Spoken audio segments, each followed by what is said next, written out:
नमस्कार प्यारे बच्चों, आज हम वर्ग समीकरण को पढ़ेंगे। इस वीडियो में हम यह जानेंगे कि वर्ग समीकरण होते क्या हैं, वर्ग समीकरण का मानक रूप क्या होता है और इन समीकरणों को किस प्रकार हल किया जाता है। तो चलिए शुरू करते हैं आज का वीडियो। हमारा पहला टॉपिक है वर्ग समीकरण।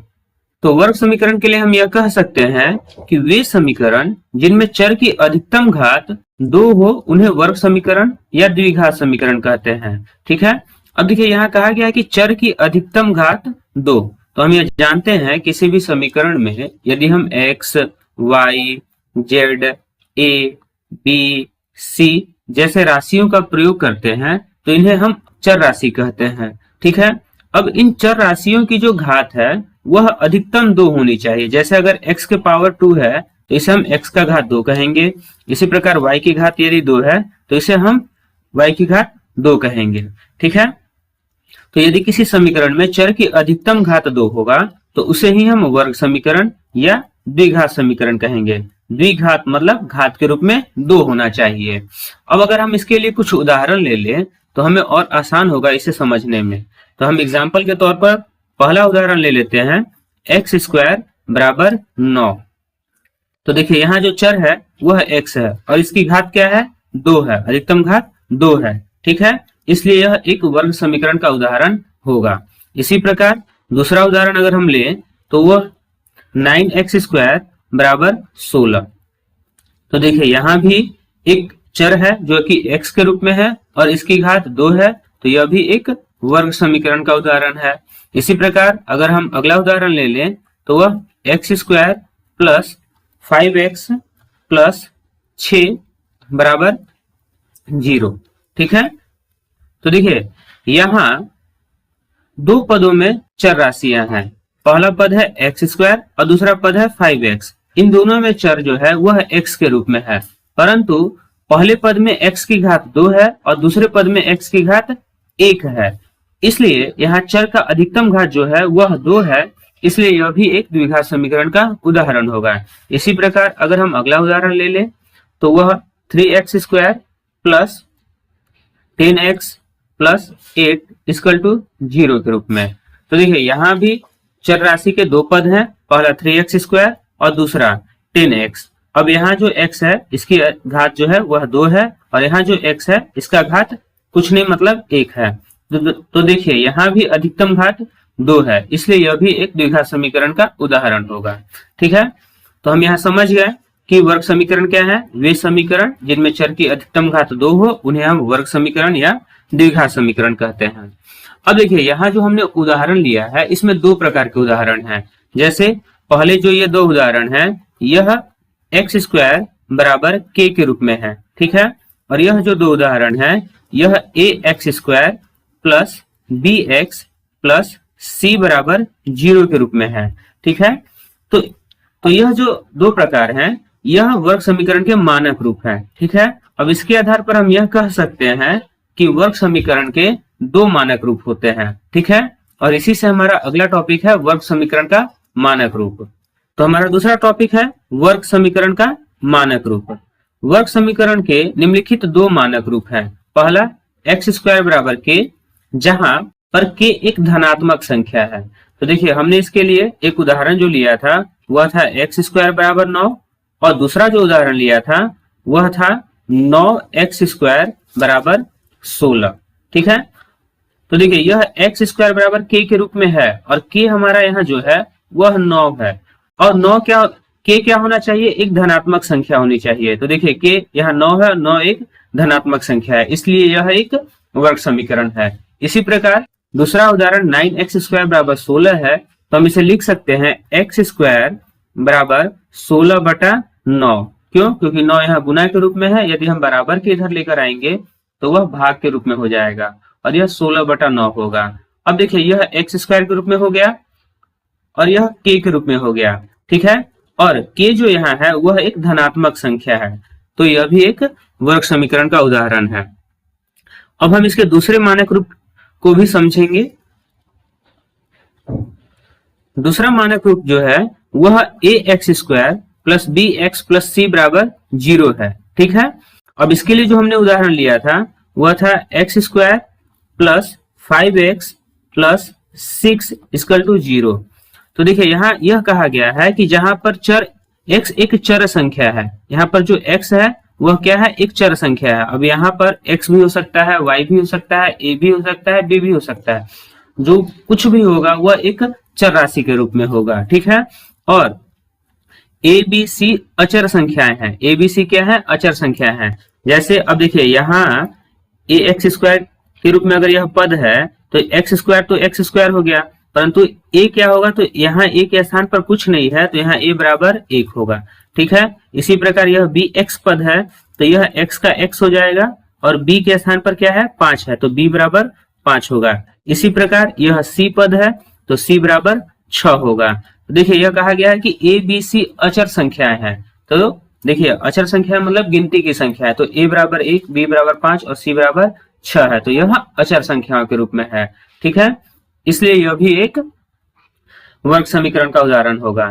अगला उदाहरण हमने लिया था 3x square plus 10x plus 8 बराबर 0, ठीक है।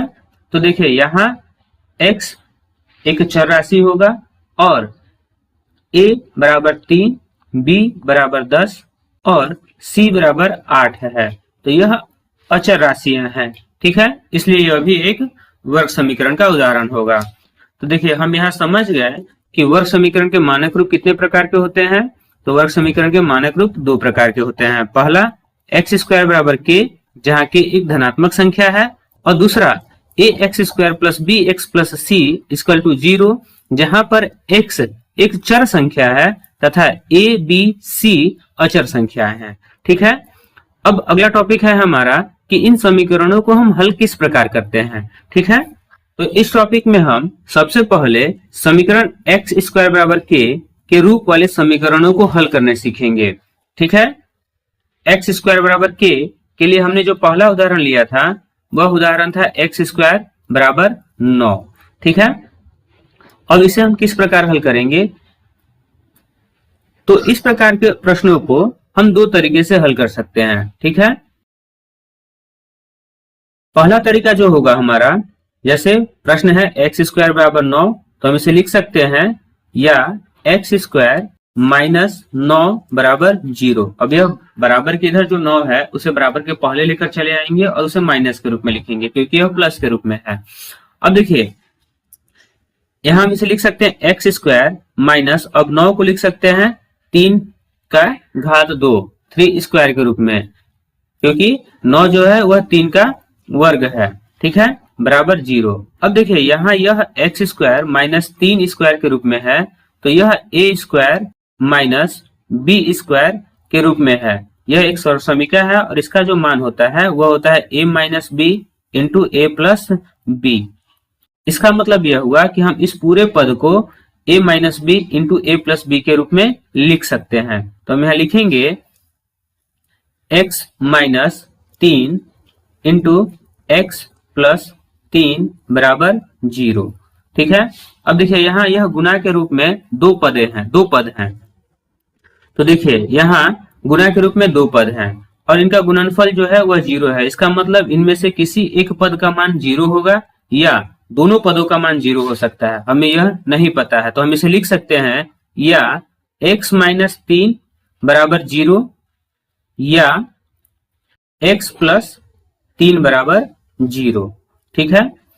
अब यहाँ अगर हम x का मान निकालेंगे तो यह x बराबर, अब यह माइनस 3 बराबर के उधर जाएगा और 0 में जुड़ेगा तो वह प्लस 3, तो वह 3 हो जाएगा। इसी प्रकार यहाँ x बराबर माइनस 3 होगा।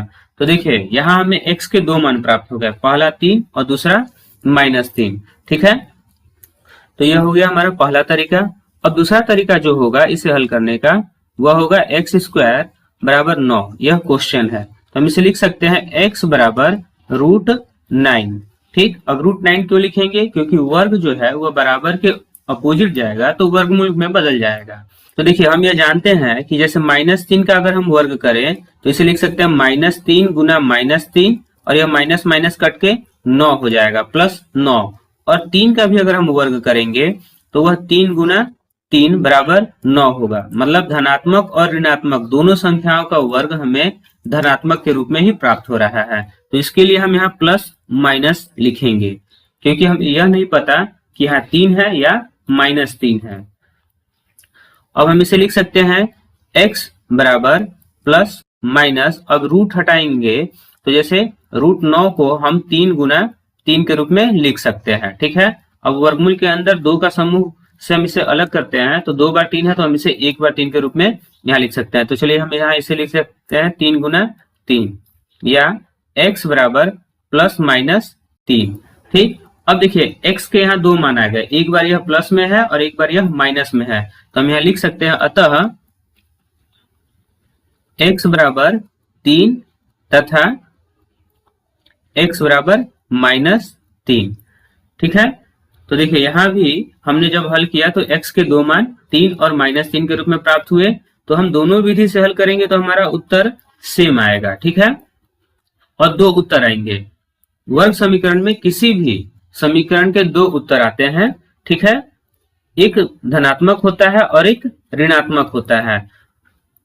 ठीक है, परंतु इनका जो निरपेक्ष मान होता है वह हमेशा समान होता है और धनात्मक होता है। ठीक है, जैसे अगर हम 3 का निरपेक्ष मान निकालेंगे तो यह 3 होगा, और अगर -3 का निरपेक्ष मान निकालेंगे तो यह भी 3 होगा। तो इनका निरपेक्ष मान समान होगा, परंतु उत्तर 2 प्राप्त होंगे, एक धनात्मक में और एक ऋणात्मक में, सभी वर्ग समीकरणों के। ठीक है, अब हम ax² + bx + c के रूप वाले समीकरणों को हल करना सीखेंगे। तो हमारा अगला टॉपिक है समीकरण ax² + bx + c बराबर 0 के रूप वाले समीकरणों का हल। अब इसके लिए जो हमने उदाहरण लिया था वह पहला उदाहरण था x² + 5x + 6 बराबर 0। ठीक है, और दूसरा उदाहरण लिया था x² + 10x + 8 = 0। तो हम यहाँ दोनों उदाहरणों को हल कर सीखेंगे। ठीक है, देखिए जब इस तरह के प्रश्नों को हल करना होता है तो प्रश्न में सबसे पहले हम यहाँ a गुना c ज्ञात करते हैं। ठीक है, a गुना c मतलब यहाँ जो अचर पद है उससे और यहाँ जो c का मान है उसे दोनों को गुना करेंगे, तो यहाँ कुछ नहीं है मतलब 1 है, 1 और 6 का गुना करेंगे तो यह 6 होगा। ठीक है, अब b में जो पद है b बराबर 5 है, तो 5 को हम इस रूप में लिखेंगे कि इसे जोड़ा जाए, जोड़ने पर 5 आए। ठीक है, और गुना करने पर 6 आए। ठीक है, तो देखिए अगर हम 5 को 3 + 2 के रूप में लिखते हैं तो यह जोड़ने पर 5 हो जाएगा, और इसे अगर हम गुना के रूप में लिखते हैं 3 × 2 तो यह 6 हो जाएगा। तो हम बीच वाले पद में जो b है उसे हम 2 भागों में तोड़ते हैं, तो हम इसे लिख सकते हैं x² प्लस, अब हम इसे ब्रैकेट में 5 को तोड़कर लिखेंगे 3 + 2 गुना x + 6 बराबर 0। ठीक है, अब इसे हल करेंगे तो यह होगा x² प्लस, अब 3 का गुना हम x में करेंगे तो यह 3x हो जाएगा, प्लस 2 का गुना x में करेंगे तो यह 2x हो जाएगा, प्लस 6 बराबर 0। तो देखिए यहाँ हमने 5 को दो भागों में तोड़ा है और इस रूप में तोड़ा है कि इनका योगफल 5 होगा और गुणनफल इन दोनों के गुणनफल के बराबर होगा। जैसे यहाँ 6 है और यहाँ x² है तो यह 6x² हो जाएगा गुणनफल, और योगफल 5x। तो देखिए यह 5x योगफल हो रहा है, यदि हम इसे गुना करेंगे तो 3 और 2 का गुना करेंगे यह 6 होगा, और x का गुना करेंगे तो x² होगा। तो देखिए गुणनफल में दोनों के मान बराबर आ रहे हैं और योगफल में यह 5x के बराबर आ रहा है। अब इसे हल करने का तरीका है कि हम इन दोनों पदों में जो कॉमन होगा उसे बाहर निकालेंगे और इन दोनों पदों में जो कॉमन होगा उसे बाहर निकालेंगे। तो देखिए यहाँ दोनों में x कॉमन है तो x को बाहर ले लेंगे तो ये हो जाएगा x + 3। ठीक है, इसी प्रकार यहाँ से अगर हम 2 कॉमन ले लेंगे तो ये हो जाएगा x + 3 बराबर 0। तो देखिए जब हम कॉमन लेते हैं तो ब्रैकेट में जो पद आता है यह दोनों पद समान होते हैं। तो देखिए दोनों में यहाँ x + 3 और x + 3 है, तो अब हम इन दोनों को कॉमन लेकर सबसे पहले इसे बाहर लिख लेंगे x + 3। ठीक है, इनटू, अब यहाँ यह गुना के रूप में होगा और यहाँ जो बचा कॉमन पद है x और यहाँ जो कॉमन पद है +2, तो इसे एक साथ ब्रैकेट में लिखेंगे और लिखेंगे बराबर 0। अब देखिए यहाँ भी हमें गुना के रूप में 2 पद प्राप्त हो गए और इन दोनों का गुणनफल 0 है। इसका मतलब हम इसे लिख सकते हैं x प्लस 3 बराबर 0 या x प्लस 2 बराबर 0। ठीक है, अब इसे हल करेंगे तो x बराबर, अब यह बराबर के उधर जाएगा तो यह प्लस है तो उधर जाकर माइनस हो जाएगा, तो x माइनस 3 या x बराबर, अब यह प्लस 2 है तो बराबर के उधर जाएगा तो माइनस 2। तो देखिए यहाँ x के दो मान प्राप्त हुए, पहला x बराबर -3 और दूसरा x बराबर -2। तो इस प्रकार के समीकरणों में हमें x के दोनों मान अलग अलग प्राप्त हुए हैं और यहाँ दोनों धनात्मक भी हो सकते हैं, दोनों ऋणात्मक भी हो सकते हैं। ठीक है, तो इस प्रकार के समीकरणों में यह शर्त लागू नहीं होता है कि x के दोनों मान समान होंगे, एक धनात्मक होगा और एक ऋणात्मक होगा, ऐसा इस प्रकार के समीकरणों में नहीं है। ठीक है, अगला उदाहरण है 3x² plus 10x plus 8 equal to 0। तो देखिए यहाँ a बराबर 3, b बराबर 10 और c बराबर 8 है। तो सबसे पहले अगर हम ac ज्ञात करेंगे तो यह 3 गुना 8 बराबर 24 होगा। इसका मतलब है कि 10 को हमें दो भागों में इस रूप में तोड़ना है कि उसका योगफल 10 हो और गुणनफल 24 हो। तो देखिए हम 10 को लिख सकते हैं 6 प्लस 4। अब इसे लिखेंगे 6 प्लस 4 मतलब यह 10 हो गया और 6 और 4 का अगर हम गुना करेंगे तो यह 24 होगा। ठीक है, तो हम इसे लिख सकते हैं 3x² प्लस, अब 10 को हम क्या लिखेंगे 6 प्लस 4, यहाँ 10 के स्थान पर हम लिखेंगे 6 प्लस 4 इंटू x प्लस 8 बराबर 0, या 3x² प्लस, अब इन दोनों का गुना होगा तो यह 6x प्लस इन दोनों का गुना करेंगे तो यह 4x प्लस 8 बराबर 0। और फिर हम इन दोनों पदों में से कॉमन लेंगे और इन दोनों पदों में से कॉमन लेंगे, तो यहाँ कॉमन हमें 3x के रूप में प्राप्त होगा। देखिए यहाँ भी 3 है और इसे हम 3 गुना 2 के रूप में लिखेंगे, तो यहाँ से हम 3 कॉमन ले सकते हैं, इसमें भी x है इसमें भी x है, तो हम x को कॉमन लेंगे तो यहाँ हमें x बचेगा, प्लस यहाँ से अगर हम 3x कॉमन ले लेंगे तो हमें 2 प्राप्त होगा। ठीक है, प्लस अब देखिए यहाँ से अगर हम 4 कॉमन लेते हैं तो यह x प्लस 2 बराबर 0।